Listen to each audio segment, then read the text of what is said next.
So George, are you aware that it has been 18 months since we last did an episode of NOMANG?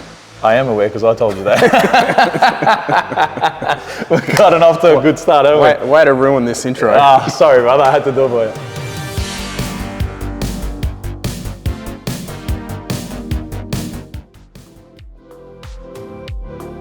We're back on the dyno today, this time at C&A Auto Fashion in Blackburn on their hub dyno.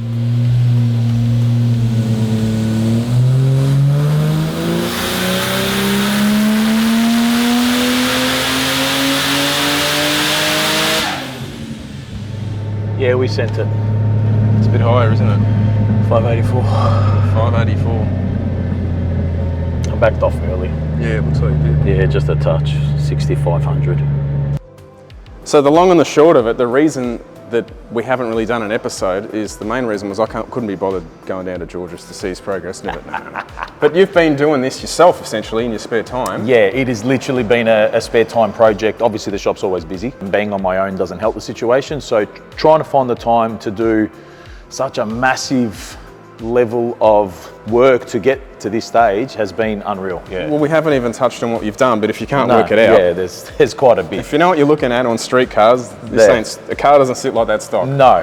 And the short part of it is that the amount of work that was required in that half of the car was a lot more than the front half of the car. Total respect to the guys that do this on a daily basis. We've got some really good guys in the industry, just here in Melbourne alone, that pump out some quality work like this full time. So hats off and credit to those guys, because it's not just as simple as throwing the motor like the front was. You know, you put the motor in and you bolt stuff on and it's eventually done. There's procedures that you need to undertake. There's measurements, there's on, off. You know, I need to do this before I do that, and then I need to measure this before I cut there. And yeah, I've done it before, I've dabbled in it before, but to undertake such a big project like this is my first time. Again, credit to the guys that, you know, throw up pictures of their work on a regular basis, because you can always reference off that as well. So yeah, it was a massive undertaking, and I'm sort of glad it's done now, because it's a do once and don't have to do it again. But you haven't touched anything at this end, have you? No, I haven't touched nothing at all. Nothing. The only thing I've changed is I've moved the fuel pumps from one side to the other. That's it. So if it's been about a few years since you've seen Project NOMANG, you took it to the track really once. You ran your 9.9 and we knew it would break something in the back, and it ended up breaking an axle, wasn't it? The crown, the crown and pinion we broke, we smashed the gears up, the gears up, We didn't have the extra power that we got now, but we didn't have the rear end, So now that we've got the auto, got the motor, we've maxed that turbo out, so we're at that limit, and now with this rear end, now we can start giving it some goes too. Yeah, I like in the boot how you don't have half the fuel system. A lot of cars I see, they've got half the fuel system, filters and pumps and whatnot, in the boot. I think it looks a bit ugly. And look, the whole end goal of the car is, once we get the roll cage too, is obviously to carpet that rear. So it's literally, you open the boot and all I want to see is a fuel cell, a battery box and a nitrous bottle. And that's it, you know, and the rest just being carpeted. So that's the end goal. Now, today we are down here at fullBOOST Garage, and we've got a hoist or two in here that you can hire. Absolutely. But the reason you brought it down, we could bang it on the hoist now and actually have a look at some of your handiwork. Yeah, because if it was at my shop, we'd have to move about 5-10 cars to get there. So at least and this thing, being a street car, you drove it here. It's a bit of a hike from where you are to. It was an hour and a half drive in peak hour traffic. Yeah, wow. It was my maiden voyage too, and as always, the car is still a street car. Come check this out. So the other day before I came, I set the pinion angle up, and we used one of these guys to set the pinion angle. Still there. I left it on. Good little drive it's been on, but good to know that the magnets work. So just to remind our viewers, you had a stock Holden rear end in it. It was, just a stock ball. Sorry, it had a Harrop. It had the Harrop true track in it. Yeah. With the 20, these 28 spline. It had 28 spline, the factory 28 spline axles. Yeah, definitely. Yeah. You're still using the same tail shaft, you said? Yeah, so the guys at GJ's, when they originally made it, he said because we used the 1320 yoke, he goes, it should have the right length when you put the 9-inch in it, because I obviously told them the plan for that.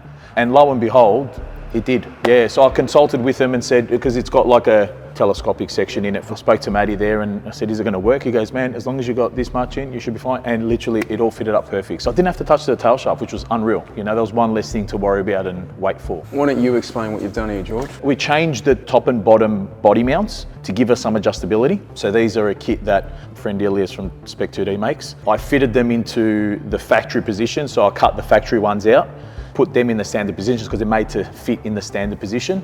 I strengthened them up a bit, like I braced them up a little bit, braced the area around the mount as well on the floor. I had a bar bent up and welded in that also serves as a bit of a tail shaft loop as well, but it strengthens the two upper mounts by connecting them there. So it gives them a little bit of extra strength rather than just the top mount depending on the body, like the body sheet work that's there that holds into. We've got a sheet metal 9-inch. This is one of Lee Walker's diff housings, and we had all the bracketry fitted up, all welded on by the guys at Diffco. Strange Pro HD sensor, which is an aluminium one, which is good for street driving. Yeah, we changed the diff ratio to a 3:2:5. I did get 289s, I think, no, 279s I got, or 275, which is a factory Ford gear. So we couldn't fit them because they needed to be a 35 spline pinion, and the factory one's a 28 spline. So what was your Holden final? What was your ratio in the Holden? 308. So it's not a big jump. Yeah, so it's not a big jump. A lot of guys now with the ZFs are just running like second, third, fourth. Yeah, a lot. That's foot brake stuff, that's why. So I'm hoping with the trans brake and first gear launch, with this, we can see a quality 60-foot time. And there's no disrespect to the guys that are launching on foot brake second gear, because they're actually running some good 60s. But I mean, that's why I wanted to do all that setup, yeah. And I think we can actually modify the trans brake to work in second gear too, for future reference. Did you already have these? Yeah, they were in the... They look second hand to me. They are, because I had them prior, yeah. I had them originally in the car when I had mounted them in the factory position. So I just put some coil-over springs on them and got it in, yeah. And then obviously the track locator. I made a little brace for the track locator, which then serves as a support for the chute mount, parachute mount. Fuel cell in the same spot. Just had to remount it slightly so it was removable in and out, because it can't come out from the bottom anymore. And just move the fuel pumps from over there to over here. That's right, they were over there. Yeah, because I'm going to eventually change the exhaust from here to over there. So I want to keep the fuel lines separate from the exhaust. So the last time I went, yes, it was semi-quiet. Semi? Now it's not You had an extra muffler here. Yeah, I had it all the way to the rear end. Yeah, so now this is obviously a bit more of a temporary. Well, I didn't want it's temporary because I didn't want to make the system, because I might have to either go over the top or come through. I don't have a lot of room. And long term, you want to change I want to change it. So it's just, yeah, turbo and exhaust will be next on the cards. Yeah. After we race it, I'll probably want to do that. The guys at Pulsar helped us out with some tyres too. So we've got the Pro Street radials. And that's it. Have you had it on the freeway, George?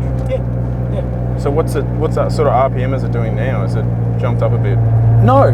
So we're... Because you got bigger tyres on it? Yeah, 1600 at 100 Ks. Wow, okay. Yeah, 1600 at 100 Ks all the way here. I was making note of it because the first time I've got on the freeway with the new gears, but I've also gone bigger on the tyre. So it's the gears, they're a hardened gear set, and being such a low gear, they are low. You're saying it's a little bit noisy? You'll hear it, yeah. That's and realistically, and apart from obviously the exhaust being dumped at the diff again, that's the only noise this car really makes nowadays. I'll put some sound deadener in the back before I put the seat back in.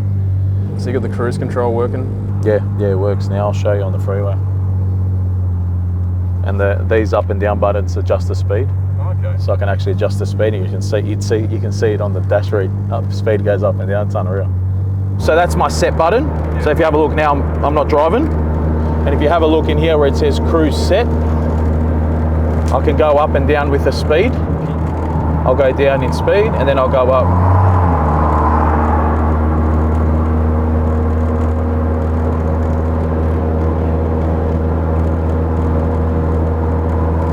Cruise control, buddy. Look at that. That's how I drove all the way here. It was unreal. She's nice and smooth. Yeah, you said that the gears are a bit noisy. Yeah, they're a little bit noisy, but I mean, this is, 100 Ks, 99K, 1700 RPM. Like, it's just, I just think for what it is. Now, George, you've done a few videos with Clay Wong, so I've got to, if I've got to do my best Clay Wong face.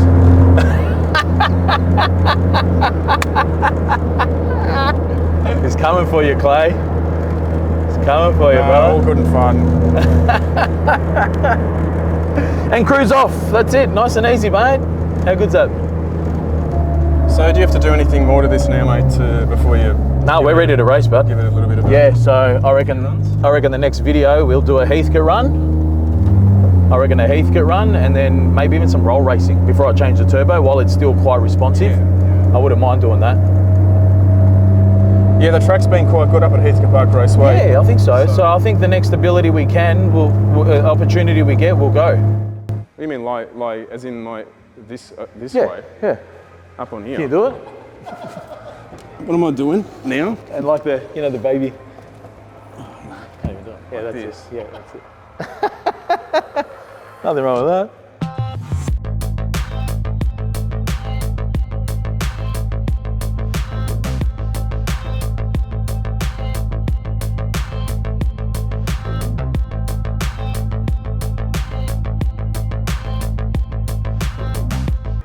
That's Jesus, you make me young. Yeah, fucking hell. Don't stress, dude, just jump off. She'll be right. She's a street car, mate.